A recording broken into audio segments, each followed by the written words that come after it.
Welcome to Vecats Daily Day 39. இன்னைக்கான 2 new words பார்க்கலாம். Resilient அப்படின்னா strong enough to deal with illness, a shock, change, etc.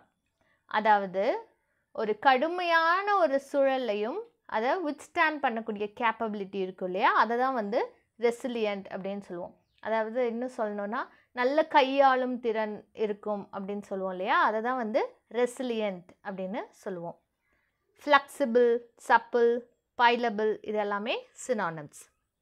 Example sentence பாருங்கள்.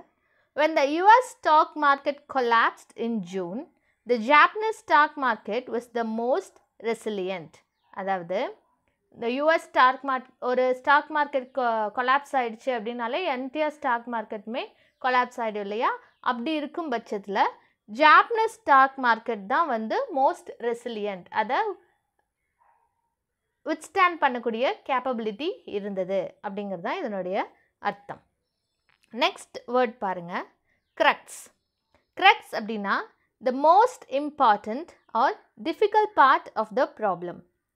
அதாவது ரொம்ப முக்கியமான விஷயம் அப்படின்னு சொல்லுவோம் இல்லையா, அதுதான் வந்து க்ரக்ஸ். நப், எசன்ஸ் இதெல்லாமே synonyms. The crux of the matter is how to stop this from happening again.